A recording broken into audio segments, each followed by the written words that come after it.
सांगली जिल्हा परिषदेत आओ जाओ घर तुम्हारा चालणार नाही, सीईओनी अधिकारी कर्मचाऱ्यांना ठणकावलंय। सांगली जिल्हा परिषदेत आओ जाओ घर तुम्हारा या वृत्तीनं वागणाऱ्या कर्मचाऱ्यांना शिस्तभंगाची कारवाई करण्याचा इशारा मुख्य कार्यकारी अधिकारी विशाल नरवाडे यांनी दिलेला आहे।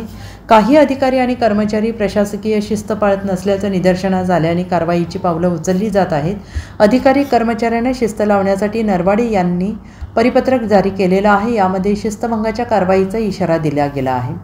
परिपत्रकात कामकाजाची वेळ, भोजनाची वेळ याची आठवण करून दिली आहे। क्षेत्रभेटीवरील अधिकारी कर्मचाऱ्यांनी सकाळी आणि सायंकाळी कार्यालयीन वेळेत त्या संबंधित कामाच्या ठिकाणाहून जिओ टॅगिंग केलेले फोटो पाठवण्याची सूचना केली आहे।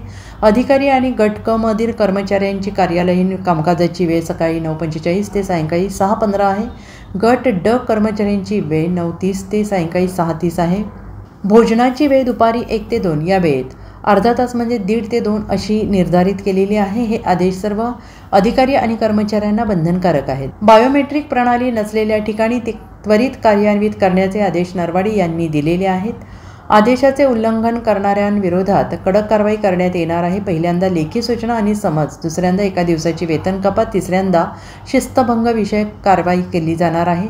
वार्षिक गोपनीय अहवालात नोंद घेण्यात येईल असा इशारा देण्यात आलेला आहे। Bureau report, SBN Marathi, Sangli.